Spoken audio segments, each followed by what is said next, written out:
What up, y'all? Good afternoon, maybe good evening, wherever you guys at. I finally returned off my, how many days was it? I forgot how many days it was. 3 day, 4 day little sabbatical. Went back home to California. Technically home. It was home for 12 years. But I went back home to California for 12 years. So sorry. I went home to California for a couple of days. One of the reasons I went to go see the fight at the family's house, Crawford versus Spence. I really didn't have money on anybody. My dad had money on Spence winning, and yeah, he wasn't too happy after the results of that fight. But Terrence Crawford, yeah, that's a dog in the ring. That's a dog's dog. I don't think too many people was actually picking. I think everybody was going with Spence the whole entire time, from what I was hearing and seeing. But Crawford went out there and had a perfect game plan on him. Block, defense, then counter. Because Crawford's counter in that match was magnificent. I heard that Spence never really fell down like that in matches before. The fact that he fell, 3 or 4 times on Saturday night? Well, anybody can fall, as we've learned. But anyways, so I saw the fight. Went to LA for a little bit, went to Orange County for a little bit. I don't know what's going on. There's just so much traffic out there. I don't know why it seems like so much traffic more now than when I was living out there. But anyways, I'm glad you guys enjoyed the Kobe video. There is a part 3 coming up soon, because I wanted to add a little bit more of the statistics and accomplishments of Kobe. But if I would have put it in that second video, it probably would have extended to 40 minutes. So it's going to be another video just based on that. But I'm just glad that you guys enjoyed it. But anyway, so this just came across my desk. So I'm talking too much now. And also, before I begin, subscribe to Franchise Sports TV on Rumble under the name FSTV22 as well. And I'll put some more exclusive joints on there later. I'm going to put on there. But this just came across my desk. I heard some rumblings of it early in the day, and then I looked to see, I get on YouTube for a minute, and I see it. ESPN has fired Mark Jackson. As we all know, Mark Jackson has been part of the ESPN basketball, NBA basketball coverage, along with Jeff Van Gundy, who also was released, and Mike Breen. I didn't read anything to it. I'm guessing Disney is still doing it. ESPN is still doing it. See, I'm not even going to go to that. I'll get to that later. But I see Disney and ESPN is doing their cutbacks to save money or whatever. But damn, Mark Jackson? Let Mark Jackson go. He was hitting it out of the park. You understand that reference. I don't know how NBA basketball is going to sound like on ESPN for the upcoming season. Those three, Breen, Mark Jackson, and not Stan Van Gundy, but Jeff Van Gundy, have been like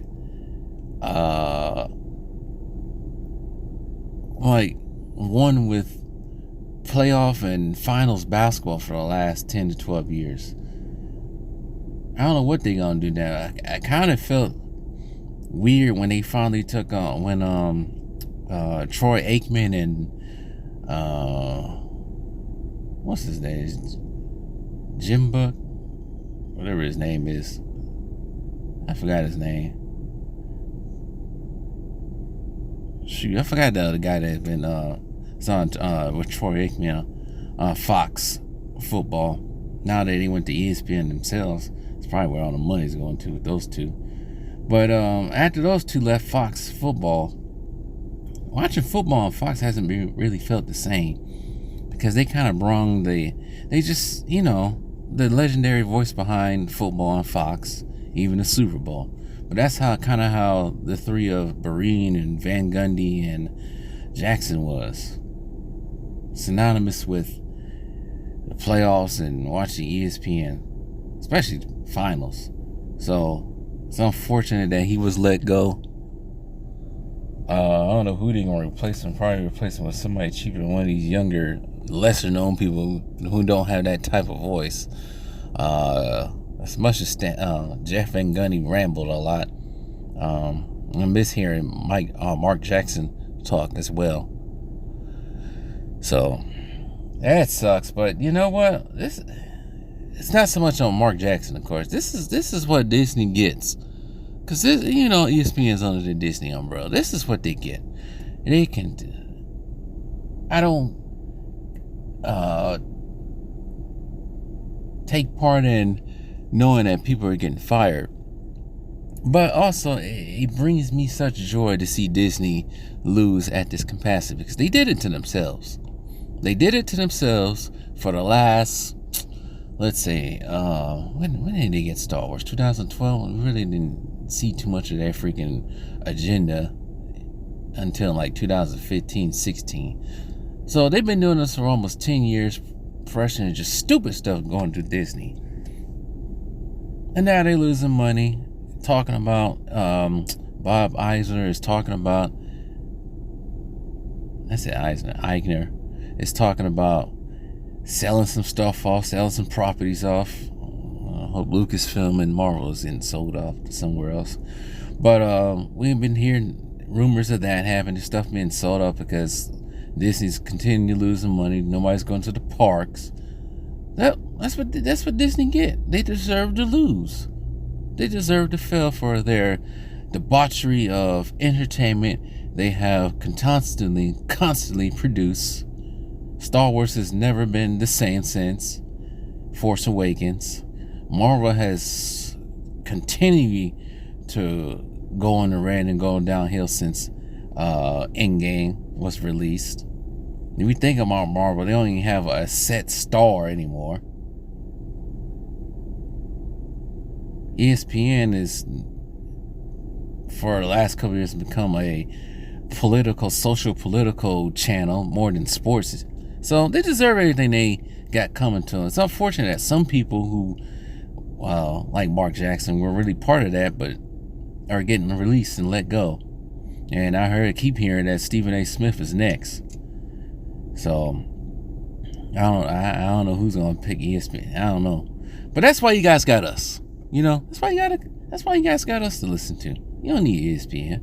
You don't need Fox Sports anymore. You got us. There's many YouTubers to get the news from and hear our opinions about sports. We don't keep it apolitical or not even mention anything at all. We're just gonna talk about the sports and the basketball and whatsoever. But anyways, enough rambling. It's unfortunate that Mark Jackson has been let go, but it's not fortunate that Disney's suffering. They deserve every bit of the action they are getting now. But I also heard kind of the same thing with Jeff Van Gundy, that I forgot what I was gonna say, that Mark Jackson and Jeff Van Gundy, of course, were very, let's say, not liked by the NBA offices. I know Jeff Van Gundy has been quite critical of some of the NBA's. You can hear it during some of the broadcasts. It's not so happy about some of the NBA rules. And I think Mark Jackson at times can say his case about how he feels about the current rules of the NBA. And I guess their replacements have been, supposedly, who they're going to be is Mark Jackson and Doris Burke. Almost forgot her name. I said Mark Jackson. Doc Rivers. Jeez. Doc Rivers and Doris Burke may be the ones to actually take over, because I heard, from what I read a little bit now, that they're fond. The NBA office is fond of those two. So Maybe this is a whole NBA office thing that they're calling out these Jeff Van Gundy for Mark Jackson to be gone to get replaced by people they like. I don't know. Who knows? So maybe it's not so much about cutting as well, because those two can be also expensive as well. Doc Rivers, come on now. So yeah, that's why I just wanted to add it right quick before I actually take off on here.